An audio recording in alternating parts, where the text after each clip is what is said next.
രാഗം രചനാ സംഭാഷണം മൈഥിലി മിത്ര ഭാഗം 26. ബാലു, ലക്ഷ്മിയമ്മേ. വീട്ടിലേക്ക് കയറി ചെന്നപ്പോഴേ കണ്ടു ഉമ്മറത്തിരിക്കുന്ന ഭാസ്കരനെയും ലക്ഷ്മിയെയും. അത്രയും നേരം അസ്വസ്ഥമായ മനസ്സോടെ ഇരുന്നവൾക്ക് അവരെ കണ്ടതിൽ പരം ഒരു സന്തോഷം കിട്ടാനില്ലായിരുന്നു. മുറ്റത്ത് മഹാദേവൻ കാർ കൊണ്ടു ചെന്ന് നിർത്തിയതും അവൾ വണ്ടിയുടെ ഡോർ തുറന്ന് ഉമ്മറപ്പടികൾ ഓടിക്കയറി. ഇനി ഇങ്ങനെ പോവല്ലേ നിങ്ങൾ? ലക്ഷ്മിയെ കെട്ടിപ്പിടിച്ച് അവളുടെ തോളിലേക്ക് തല പൊഴുത്തുമ്പോൾ അടക്കി വെച്ചിരുന്ന വിങ്ങലുകളെല്ലാം കൂടി ഒരുമിച്ച് പുറത്തേക്ക് തെറിച്ചുപോയി. കൂട്ടം തെറ്റിപ്പോയ കുഞ്ഞിക്കിളിക്ക് ഒടുവിൽ അവളുടെ അമ്മക്കിളിയെ കാണുന്നത് പോലെയായിരുന്നു ആ കൂടിച്ചേരൽ. ഇതെന്തു പറ്റിയതാ? നീ എന്താ മോളെ കരയുന്നേ? അവളുടെ കരച്ചിൽ കണ്ടതും ലക്ഷ്മി ഭയന്നു പോയിരുന്നു. അയ്യോ വൈശുമോളെ, എന്താടി? എന്താ നിനക്ക് പറ്റിയേ? ദേവാ, നീ വല്ലതും ഇവളെ പറഞ്ഞോ? ആദ്യം വൈശാഖിയോടും പിന്നീട് വീട്ടിലേക്ക് കയറി വരുന്ന ദേവനോടായിട്ടും ബാലു ഒട്ടൊരാദിയോടെ തിരക്കി. ഇല്ല.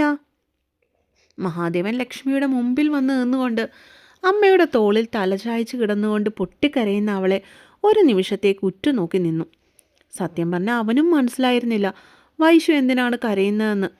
കുറച്ചു മുൻപുള്ള സംസാരം കഴിഞ്ഞതിൽ പിന്നെ അവളോട് താനൊന്നും മിണ്ടിയിട്ട് കൂടിയില്ല. പെണ്ണ് സാധാരണ ഇരിക്കുന്ന പോലെ റോഡിലേക്ക് നോക്കിക്കൊണ്ടാണ് കാറിൽ ഇരുന്നതും. പിന്നെ ഇവക്ക് എന്താ സംഭവിച്ചത്? കയ്യിലിരുന്ന ബാഗിൽ തെരുപ്പ് പിടിച്ചുകൊണ്ട് അവൻ മനസ്സിൽ ചിന്തിച്ചു. മോളെ എണീറ്റേ, എന്താ എൻ്റെ കുഞ്ഞിന് പറ്റിയത്? ലക്ഷ്മിയമ്മ ഇങ്ങനെ പേടിപ്പിക്കല്ലേ? അവരുടെ ശബ്ദവും നേർത്തു പോയിരുന്നു. ഒന്നുമില്ല ലക്ഷ്മിയമ്മേ. ഇത്രയും നാൾ നിങ്ങളെ കണ്ടില്ലല്ലോ, അതാ പെട്ടെന്ന് കണ്ടപ്പോൾ വിഷമം വന്നുപോയി. അവരുടെ മുഖം മാറിയെന്ന് കണ്ടതും വൈശാഖി പൊടുന്നനെ അവരിൽ നിന്ന് അടർന്നു മാറി. എന്നിട്ട് കരച്ചിലിനെ സ്വയം നിയന്ത്രിച്ചുകൊണ്ട് കൈവെള്ള കൊണ്ട് മുഖം അമർത്തി തുടച്ചു. അവൾക്കപ്പോൾ അവരെ നോക്കി ചിരിക്കണമെന്നുണ്ടായിരുന്നു. പക്ഷെ വൈശുവിന് അത് പറ്റാതെ ആയിപ്പോയി. സത്യാണോ? അതിനാണോ നീ കരഞ്ഞത്? ബാലുവിനപ്പോഴും അവളുടെ ആ മറുപടിയിൽ സംശയമായിരുന്നു. അതാ ബാലു, അത് തന്നെയാ കാരണം.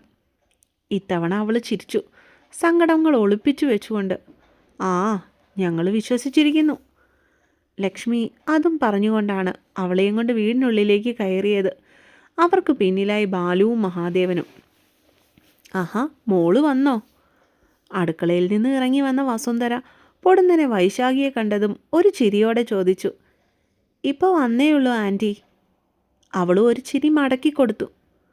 മോള് പോയി ഒന്ന് ഫ്രഷായി വാ, അപ്പോഴേക്കും ഞാൻ വല്ലതും കഴിക്കാൻ വേണ്ടി എടുത്തു വയ്ക്കാം. ലക്ഷ്മി അവളുടെ കയ്യിൽ തട്ടിക്കൊണ്ട് പറഞ്ഞതും പെണ്ണ് സമ്മതത്തോടെ തലയാട്ടി സ്വന്തം മുറിയിലേക്ക് കയറിപ്പോയി. അവൾ പോകുന്നത് നോക്കിക്കൊണ്ട് പല്ല് കടിച്ചിരുന്ന ഗൗരിയെ മുറിയിലേക്ക് കയറിപ്പോകുന്നതിനിടയിൽ മഹാദേവനൊന്ന് നോക്കി വെച്ചിരുന്നു. എത്ര നാളായി ലക്ഷ്മിയമ്മേ ഇതൊക്കെ കഴിച്ചിട്ട്? പാത്രത്തിലെടുത്തു വെച്ചിരിക്കുന്ന ചൂടുള്ള മുരിഞ്ഞ പഴംപൊരി എടുത്ത് കഴിക്കുന്നതിനിടയിൽ തന്നെ അടുത്തിരിക്കുന്ന വിഷ്ണുവിനെ അവൾ ഊട്ടുന്നുമുണ്ട്. ഹാളിലെ തറയിൽ എല്ലാവരും കൂടി ഇരുന്നാണ് ചായ കുടിക്കൽ. അതെന്താ മോളെ, ദേവൻ നിനക്കൊന്നും വാങ്ങിത്തന്നില്ലേ? അടുത്തിരുന്ന് ചായ കുടിച്ചുകൊണ്ടിരുന്ന വസുന്ധര അവളോട് രഹസ്യം പോലെ തിരക്കി. കാരണം മഹാദേവൻ്റെ പിശുക്കത്തരം അവർക്ക് നന്നായിട്ട് അറിയാവുന്നതായിരുന്നു. മഹാദേവി അവരോടൊന്നും പറഞ്ഞില്ല, വൈശാഖി അവരോടൊന്നും പറഞ്ഞില്ല. പകരം തനിക്കെതിരായിട്ട് സെറ്റിയിലിരുന്ന് ചായ കുടിച്ചുകൊണ്ട് TV കാണുന്ന മഹാദേവനെ ഒന്ന് പാളി നോക്കിയിട്ട് അവരെ നോക്കി ചിരിച്ചു, അത്രമാത്രം. എന്തുകൊണ്ടോ അവനെ തമാശയ്ക്ക് പോലും കുറ്റപ്പെടുത്തി സംസാരിക്കുവാൻ അവൾക്ക് താല്പര്യം തോന്നിയില്ല. 3 ദിവസങ്ങളായി ദേവനിൽ നിന്നും കിട്ടിയ കരുതലും സ്നേഹവും പെണ്ണിനെ അവനിൽ അത്രമേൽ അടിമപ്പെടുത്തിയിരുന്നു. ദേവനിപ്പോൾ വാങ്ങിക്കൊടുക്കും, അങ്ങോട്ട് നോക്കിയിരുന്നാൽ മതി. ഈ പെങ്കൊച്ചിനെ 3 നേരവും കഞ്ഞിയും വെള്ളവും കൊടുത്തിട്ടേക്കുമായിരുന്നു. അവർക്കിടയിൽ ചെവിയും കുറിപ്പിച്ചുകൊണ്ട് ചായ കുടിച്ചുകൊണ്ടിരുന്ന പത്മാവതി അമ്മ അപ്പോൾ തന്നെ മകളുടെ ചെവിയിൽ രഹസ്യം ഓതി. അല്ല മുത്തശ്ശി, എനിക്ക് ചായയൊക്കെ ഉണ്ടാക്കി തന്നായിരുന്നു. ആദ്യമായി അവളുടെ മുഖം മുത്തശ്ശിയുടെ നേരെ നീരസത്തോടെ വീർത്തു. ആ ബെസ്റ്റ്, ഒന്ന് പോയേ എൻ്റെ കുഞ്ഞെ നീ. ഇവനായിരിക്കണം നിനക്ക് ചായയും കടിയും ഉണ്ടാക്കി തരുവാൻ. പത്മാവതി അമ്മ പൊട്ടിച്ചിരിച്ചുകൊണ്ട് അത് പറഞ്ഞപ്പോഴാണ് TV അത്രയും നേരം ശ്രദ്ധിച്ചു കൊണ്ടിരുന്ന മഹാദേവൻ അവരുടെ നേരെ തലചരിച്ചു വെച്ച് നോക്കിയത്. ഒന്ന് പതുക്കെ ചിരിക്കി പോണ്ടേ, വെപ്പുവല്ല് പറഞ്ഞ് മുന്നിലിരിക്കുന്ന ചായ ഗ്ലാസ്സിൽ വീഴും. മഹാദേവൻ മുഖം കോട്ടി. ഓ, കൊച്ചുമകൻ പറഞ്ഞത് ഇഷ്ടപ്പെടാത്ത രീതിയിൽ അവർ തല വെട്ടിച്ച് കളഞ്ഞു. എടുത്ത് കഴിക്കുമോളെ. വൈശുവിൻ്റെ കാലിയായ പാത്രത്തിൽ 2 ഏത്തയ്ക്കാപ്പം കൂടി വെച്ച് കൊടുത്തിട്ട് ബാലു അപ്പോൾ പറഞ്ഞു, മതിയായിട്ടാ. അവൾ ചൂട് ചായ ഊതി കുടിച്ചു. അതൊന്നും പറഞ്ഞിട്ട് കാര്യമില്ല. ഈ പ്രായത്തിൽ വല്ലതുമൊക്കെ വയറ് നിറച്ചും വാരി കഴിക്കണം. അല്ലെങ്കിലേ 2 പെറ്റ് കഴിയുമ്പോഴേക്കും ഏണേ കോണേ ചക്കണക്കേന്നും പറഞ്ഞിരിക്കും. അതങ്ങനെയാ. 3 ദിവസം കഞ്ഞി മാത്രം കുടിച്ചുകൊണ്ട് കിടക്കുമല്ലായിരുന്നോ നീ? കിട്ടിയ അവസരം പാഴാക്കാതെ തന്നെ പത്മാവതി മഹാദേവന് നേർക്ക് അമ്പെയ്തു. എന്നും കഞ്ഞി കുടിച്ച് ജീവിച്ചത് കൊണ്ടാ നിങ്ങളിങ്ങനെ ഉരുണ്ടിരിക്കുന്നത്. വിട്ടുകൊടുക്കാൻ തയ്യാറാവാതെ അവനും ചുട്ട മറുപടി കൊടുത്തു. എൻ്റെ പൊന്നു ദേവാ, നീ ഒന്ന് നിർത്തുന്നുണ്ടോ? എപ്പോൾ നോക്കിയാലും കണ്ണിന് മുന്നിൽ കണ്ട രണ്ടും കൂടെ തമ്മി തല്ലാം. ബാലു അവനെ ശാസിച്ചു. മഹാദേവൻ അത് കേട്ടതും പൊടിക്കൊന്ന് അടങ്ങി. എന്നിട്ട് സെറ്റിയിലൊന്ന് ഇളകിയിരുന്നു കൊണ്ട് ടി വിയിലേക്ക് ശ്രദ്ധിച്ചു. ഈ അമ്മയല്ലേ ബാലേട്ടാ ചിറ്റയുടെ വീട്ടിൽ നിന്നപ്പോൾ ഏത് നേരവും ദേവൻ്റെ കാര്യം പറഞ്ഞ് വെപ്രാളപ്പെട്ടത്? ഈ അമ്മയുടെ ഒറ്റ നിർബന്ധം കൊണ്ടല്ലേ 2 ദിവസം കഴിഞ്ഞ് വരായിരുന്ന നമ്മൾ ഇന്ന് തന്നെ ഇങ്ങോട്ടേക്ക് തിരിച്ചു വരാനുള്ള കാരണം? അയ്യോ, എന്തായിരുന്നു അവിടെ വെച്ച്? ദേവമ്മോൻ കഴിച്ചു വല്ലതും കാണുമോ? ദേവമ്മോൻ കുടിച്ചു കാണുമോ? മൊത്തത്തിൽ ജഗപുകയായിരുന്നു. ലക്ഷ്മി എല്ലാവരും കേൾക്കെ അത് പറഞ്ഞു ചിരിച്ചതും സ്വിച്ചിട്ടതുപോലെ പത്മാവതിയുടെ മുഖം കൂർത്തു. അവർ ചമ്മലോടെ മുഖം കുനിച്ചു കളഞ്ഞു. ദേവനും കണ്ടിരുന്നു അവരുടെ ആ മുഖത്തെ മാറ്റം. അവൻ്റെ ചുടികളിലും ഒരു കള്ളപ്പുഞ്ചിരി വിടർന്നത് ആരും കണ്ടില്ല. ഇതോടെ കഴിക്കു വൈശു. അവൾ മിച്ചം വെച്ച ഒരു പഴംപൊരി കൂടി ചൂട്ടിക്കാട്ടി. ലക്ഷ്മി നിർബന്ധം പിടിച്ചു. നിറഞ്ഞിട്ടാ അമ്മേ. പെണ്ണ് വീർത്തിരിക്കുന്ന തൻ്റെ വയറ് തൊട്ടുകാട്ടി. അതൊന്നും സാരയില്ല, ഒന്നുകൂടിയൊക്കെ കഴിക്കാം. ബാലു കണ്ണുരുട്ടി. അതോടൊപ്പം തന്നെ നിലത്തിരുന്നു കൊണ്ട് തന്നെ ഒരെണ്ണം എടുത്ത് മഹാദേവൻ്റെ കയ്യിലിരിക്കുന്ന പാത്രത്തിലേക്കും ഒരെണ്ണം ഗൗരിയുടെ പാത്രത്തിലേക്കും എടുക്ക വയ്ക്കാനും അയാൾ മറന്നില്ല. അച്ഛേ, എനിക്കും. വിഷ്ണു അവൻ്റെ നിറഞ്ഞിരിക്കുന്ന പാത്രം ഒരിളിച്ച ചിരിയോടെ നീട്ടിക്കാട്ടി. ഒരെണ്ണം തന്നാലുണ്ടല്ലോ.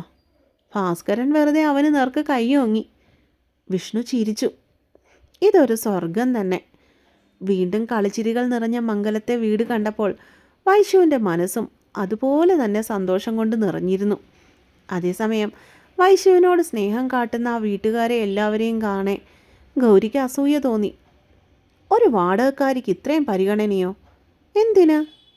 അവളുടെ നോട്ടം പൊടുന്നനെ എതിർവശത്ത് വിഷ്ണുവിനോട് എന്തോ കളി പറഞ്ഞിരിക്കുന്ന വൈശാഖിയിലേക്ക് ദേഷ്യത്തോടെ നീണ്ടു. പിന്നീട് വൈശുവിനെ ഇടയ്ക്കെപ്പോഴും നോക്കുന്ന മഹാദേവനിലേക്കും. ഞാനിവിടെ വരുമ്പോഴൊക്കെ ഈ റൂമിലായിരുന്നു കിടന്നുകൊണ്ടിരുന്നത്. എനിക്ക് AC ഇല്ലാതെ ഉറക്കം വരില്ല. മഹാദേവൻ കൊടുത്ത എംബോസിഷൻ അടിച്ചു വിട്ടതുപോലെ എഴുതിക്കൊണ്ടിരിക്കുന്നതിനിടയിലാണ് വൈശാഖിയുടെ മുറിയിലേക്ക് ഗൗരിനന്ദ കയറി ചെന്നത്. കയറി വരുന്നവളെ കണ്ടപ്പോൾ തലേ ദിവസത്തെ കാര്യങ്ങൾ ഗൗരിക്ക് മനസ്സിലേക്ക് വന്നെങ്കിലും ഗൗരിയെ ഒന്ന് നോക്കിയിട്ട് വൈശു തൻ്റെ എഴുത്തിലേക്ക് വീണ്ടും തിരിഞ്ഞു. ഇനിയിപ്പോൾ ആരെയൊന്നും പറഞ്ഞിട്ട് കാര്യമില്ലല്ലോ. ഈ മുറി വാടകയ്ക്ക് കൊടുത്തേക്കുമല്ലേ? ഗൗരിനന്ദ പിന്നെയും എന്തൊക്കെയോ പറഞ്ഞുകൊണ്ട് ആ മുറിയിൽ കൂടി അങ്ങോട്ടും ഇങ്ങോട്ടും നടക്കുന്നത് പെണ്ണ് ശ്രദ്ധിക്കുന്നുണ്ടായിരുന്നു. വൈശു എഴുതുന്നതിനിടയിൽ കണ്ണുകൾ ഉയർത്തി അവളെ വീണ്ടും ഒന്ന് നോക്കി. ഗൗരി എന്താണ് ശരിക്കും ഉദ്ദേശിക്കുന്നതെന്ന് സത്യം പറഞ്ഞാൽ അവൾക്ക് മനസ്സിലായിരുന്നില്ല. അവൾക്കതൊട്ട് കേൾക്കണമെന്നും ആ നേരം തോന്നിയിരുന്നില്ല. കാരണം അവളുടെ ആദ്യം വെപ്രാളവും മുഴുവനും പിറ്റേ ദിവസം സബ്മിറ്റ് ചെയ്യേണ്ട ഇമ്പോസിഷനിൽ മാത്രമായിരുന്നു. ഇപ്പോൾ തന്നെ മണി 8 കഴിഞ്ഞിരിക്കുന്നു. വന്നപ്പോൾ തൊട്ട് എഴുതാൻ തുടങ്ങിയതാ. ഇത്ര നേരമായിട്ടും 20 എണ്ണം പോലും കഴിഞ്ഞിട്ടില്ല. ഈ രാത്രി മുഴുവനും ഉറക്കളച്ചിരുന്ന് എഴുതിയാൽ പോലും സാറ് തന്ന 100 പ്രാവശ്യത്തെ ഇമ്പോസിഷൻ എഴുതി തീർക്കാൻ പറ്റുമോ എന്ന കാര്യം പോലും സംശയമാണ്. അതിനിടയിലാണ് ഗൗരിയുടെ ഓരോ ഡയലോഗുകൾ. അതുകൊണ്ട് തന്നെ വൈശാഖി തൻ്റെ എഴുത്തിലേക്ക് മാത്രം ശ്രദ്ധ തിരിച്ചു. താൻ എൻ്റെ മുത്തശ്ശിയുടെ കൂടെയാണ് എന്നും കിടക്കുന്നതെന്ന് പറഞ്ഞു കേട്ടു.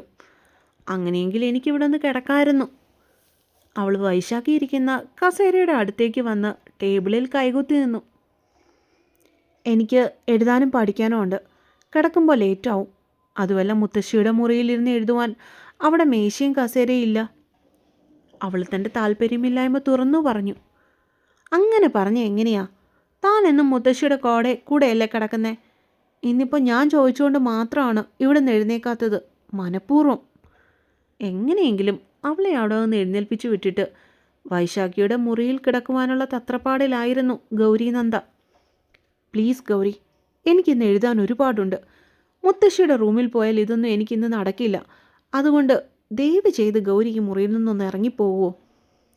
ഒന്നാമതേ ഇമ്പോസിഷൻ മുഴുവനും എഴുതി തീർക്കാൻ പറ്റുള്ളൂ എന്നുള്ള സംശയം. കൂടെ എഴുതി എഴുതി വലത്തെ കൈ പറയുന്ന കടച്ചിൽ. അതിനിടയിൽ മുട്ടിൻ്റെ വേദന. എല്ലാത്തിനും ഉപരി പീരിയഡ്സിൻ്റെ 2ാം ദിവസം ആയതുകൊണ്ടുള്ള ഇറിറ്റേഷൻ. എല്ലാം കൂടി ആയപ്പോഴേക്കും വൈശാഖിക്ക് ദേഷ്യവും സങ്കടവും ഒരുപോലെ വരുന്നുണ്ടായിരുന്നു. ഇത് നല്ല കൂത്ത്. രാത്രി മുഴുവൻ എഴുന്നേറ്റിരുന്ന് എഴുതാനും പഠിക്കാനോ ഉണ്ടെങ്കിൽ പിന്നെ ബെഡിൻ്റെ ആവശ്യം നിനക്കില്ലല്ലോ. വൈശുവിനെ വളച്ചു കളഞ്ഞ ആ പെണ്ണ്. ഗൗരി പ്ലീസ്, എന്നെ ഇറിറ്റേറ്റ് ചെയ്യരുത്. വേണമെങ്കിൽ ആ ബെഡിൽ കിടന്നോ. തീർന്നില്ലേ നിൻ്റെ പ്രശ്നം? അവളൊടുവിൽ അടിയറവ് പറഞ്ഞുപോയി. അങ്ങനെയെങ്കിൽ ആ പ്രശ്നം അവിടെ തീരുമല്ലോ എന്ന് വൈശാഖി ചിന്തിച്ചിരിക്കണം. ഞാൻ കിടക്കും, പക്ഷേ നീ പുറത്തു പോയിരുന്ന് എഴുതണം. എനിക്ക് വെട്ടം കണ്ട് ഉറങ്ങാൻ പറ്റത്തില്ല. ഗൗരി മെല്ലെ ചെന്ന് കട്ടിലിലേക്കിരുന്നു. ഗൗരി, ഇത് കുറച്ച് കഷ്ടമാണ് കേട്ടോ. തനിക്ക് AC ഇല്ലാതെ ഉറങ്ങാൻ പറ്റില്ല എന്ന് പറഞ്ഞതുകൊണ്ടാണ് എൻ്റെ ബെഡിൽ കിടക്കാനുള്ള പെർമിഷൻ ഞാൻ തന്നത്. എന്നും പറഞ്ഞ് വെട്ടം അണച്ചു പുറത്തേക്ക് പോകാൻ എനിക്ക് പറ്റില്ല. പൊതുവെ ഒരു കാര്യത്തിലും പെട്ടെന്ന് ദേഷ്യം വരാത്ത വൈശാഖിക്ക് ആ നേരെ എന്തുകൊണ്ടോ ഗൗരിയോട് നീരസം തോന്നിപ്പോയി. അതെങ്ങനെ ശരിയാവും? നീ ഇവിടുന്ന് ഇറങ്ങിക്കേ, എനിക്ക് കിടക്കണം. അഹങ്കാരത്തോടെ ഗൗരി കട്ടിലിൽ നിന്ന് എഴുന്നേറ്റ് അവൾക്കരികിലേക്ക് ചെന്നു. വൈശാഖിക്ക് കരച്ചിൽ വന്നുപോയി. അവൾ ടേബിളിന് മുകളിൽ കൈമുട്ട് കുത്തിക്കൊണ്ട് കൈപ്പത്തിയിൽ തൻ്റെ തല താങ്ങിയിരുന്നു. എന്താ വൈശാഖി, താൻ കേട്ടില്ലെന്നുണ്ടോ? ഗൗരിയുടെ ഒച്ച ഇത്തിരി ഉയർന്നു. എന്താ എന്താ അവിടെ? മുറിയിൽ നിന്നുമുള്ള ഒച്ച പുറത്ത് കേട്ടതിനാലാവണം വസുന്ധരയും ബാലുവും പൊടുന്നനെ അങ്ങോട്ടേക്ക് കയറി ചെന്നത്. ബാലുമാമ, ഈ വൈശാഖിയോടൊന്ന് പറയോ ഞാനൊരു ദിവസം ഇവിടെ കിടക്കുമെന്ന്. എനിക്ക് AC ഇല്ലാതെ കിടക്കാൻ ഒട്ടും പറ്റത്തില്ല. അതുകൊണ്ടാ. അവരെ കണ്ടതും ഗൗരി അവരുടെ മുന്നിൽ പാവത്തരം കളിച്ചു. അതെങ്ങനെയാ മോളെ അങ്ങനെ പറയുന്നത്? അവൾക്ക് റെൻറ്റിന് കൊടുത്ത റൂമാണിത്. അവൾക്ക് ഇഷ്ടമുണ്ടെങ്കിൽ അവൾ മാറിത്തരും. അല്ലാതെ വൈശുവിനെ ഇക്കാര്യത്തിൽ ബുദ്ധിമുട്ടിക്കുന്നത് ശരിയല്ല. ബാലു അദ്ദേഹത്തിൻ്റെ അഭിപ്രായം വ്യക്തമാക്കി. അങ്ങനെയല്ല ബാലുമാമേ, ഈ കുട്ടിക്ക് എന്തൊക്കെയോ ഒരുപാട് എഴുതാനുണ്ടെന്ന്. എല്ലാം തീരുമ്പോൾ വെളുപ്പിനെ ആവുമെന്നാണ് പറയുന്നത്. അപ്പോൾ ബെഡ് കാലിയല്ലേ? ഞാനിവിടെ ഒന്ന് കിടന്നെന്ന് വെച്ച് എന്താവാനാ? ഗൗരി വീണ്ടും ചോദിച്ചു. അത് വേണ്ട ഗൗരി, അത് ശരിയാവില്ല. നീ വേണമെങ്കിൽ മുത്തശ്ശിയുടെ കൂടെ പോയി കിടന്നോ, അല്ലെങ്കിൽ ലക്ഷ്മിയുടെ മുറിയിൽ പോയി കിടന്നോ. ഇവളെ വെറുതെ ബുദ്ധിമുട്ടിക്കണ്ട. തല കയ്യിൽ താങ്ങി മുഖം കുനിച്ചു പിടിച്ചിരിക്കുന്നവളെ കണ്ടതും ബാലുവിന് എന്തൊക്കെയോ സംശയങ്ങൾ തോന്നിയിരുന്നു. ഇത് കുറച്ച് കടുപ്പമാണ് ബാലുമാമേ. ഞാനിവിടെ കിടന്നെന്ന് വെച്ച് ആകാശം ഒന്നും ഇടിഞ്ഞു താഴെ വീഴില്ലല്ലോ. അല്ലെങ്കിൽ തന്നെ ഈ കുട്ടിയെ ഇവിടുത്തെ വേടക്കാരിയെ പോലെ ഒന്നും അല്ലല്ലോ നിങ്ങൾ കാണുന്നത്. സ്വന്തം മോളെ പോലെയല്ലേ. അപ്പോൾ ഇവളുടെ ഭാഗത്തു നിന്നും കുറച്ച് വിട്ടുവീഴ്ചകളൊക്കെ വേണമെന്നേ ഞാൻ ഉദ്ദേശിച്ചുള്ളൂ. ഉള്ളിലുള്ള വിഷത്തെ അങ്ങുമെങ്ങും തൊടാതെ അവൾ പുറത്തേക്ക് ചീറ്റി. ബാലുവിൻ്റെ കണ്ണുകൾ ഒരു വേള കൂർത്തു. എന്തൊക്കെയോ എവിടെയോ വശപ്പിശകളുള്ളതുപോലെ അയാൾക്ക് തോന്നി. വൈശു ഒരിക്കലും അറിഞ്ഞുകൊണ്ട് തെറ്റൊന്നും ചെയ്യില്ലെന്ന് തനിക്ക് ഉറപ്പാണ്. പക്ഷെ ഇവിടെ അതല്ല പ്രശ്നം. ഗൗരി ഈ വീട്ടിലെ കുട്ടിയാണ്. ബാലു ആലോചിച്ചു. ഇവിടെ കിടന്നോളാൻ ഗൗരിയോട് ഞാൻ പറഞ്ഞതാ ബാലു. ആ കുട്ടിക്കപ്പോൾ ഉറങ്ങുമ്പോൾ മുറിയിൽ ലൈറ്റ് ഇടാൻ പറ്റില്ലെന്ന്. എന്നോട് മുത്തശ്ശിയുടെ മുറിയിൽ പോയിരുന്ന് എഴുതാൻ പറഞ്ഞു. ആ റൂമിൽ ടേബിളും ചെയറും ഒന്നുമില്ല. ഞാൻ എങ്ങനെ അവിടെ പോയിരുന്ന് എഴുതുന്നേ? അതുകൊണ്ടാണ് ഞാൻ പറ്റില്ലെന്ന് പറഞ്ഞേ. ഇനിയും കേട്ടു നിൽക്കാനാവാതെ വൈശാഖി പൊടുന്നനെ കസേരയിൽ നിന്ന് എഴുന്നേറ്റു. എന്നിട്ട് നടന്ന കാര്യങ്ങൾ അതുപോലെ ഭാസ്കരനോടായി പറഞ്ഞു കൊടുത്തു. ആ കൊച്ചു പറഞ്ഞതിൽ എന്താ കുറ്റം? അതിൻ്റെ കാര്യം അത് പറഞ്ഞു. നിനക്ക് കുറച്ച് കൂടുന്നുണ്ട് ഗൗരി. അത്രയും നേരം എല്ലാം കേട്ടുകൊണ്ട് മാത്രം നിന്ന വസുന്ധര അടുത്തു നിന്ന മകളുടെ കൈത്തുടയിൽ ആയത്തിലൊരു അടി വെച്ചു കൊടുത്തു. അമ്മ ഈ കുട്ടി പറയുന്നത് വിശ്വസിക്കുവാണോ? ഇങ്ങനൊന്നും ഇവൾ എന്നോട് പറഞ്ഞിട്ടില്ലമ്മേ. എന്ത് കളവൊക്കെയാ ഈ കുട്ടി പടച്ചു വിടുന്നത്? ഇവിടെ ഒന്ന് കിടന്നോട്ടെ എന്ന് ചോദിച്ചപ്പോൾ ഈ റൂമിൽ നിന്ന് എന്നെ ഗെറ്റ് ഔട്ട് അടിക്കുകയായിരുന്നു ചെയ്തത്. എന്തിനാ വൈശാഖി ഇങ്ങനെ നുണ പറയുന്നേ? ഗൗരി ഒരു പൊട്ടിക്കരച്ചിലോടെ കളം മാറ്റി ചവിട്ടി. എന്നിട്ട് വസുന്ധര അടിച്ച കൈത്തോടെ മെല്ലെ തൂക്കുവാനായി നോക്കി. എന്താ ഇവിടെ? പൊടുന്നനെ അങ്ങോട്ടേക്ക് ചെന്ന മഹാദേവൻ്റെ ചോദ്യം കേട്ടതും ഗൗരി ഒന്ന് പരുങ്ങി കളിച്ചു.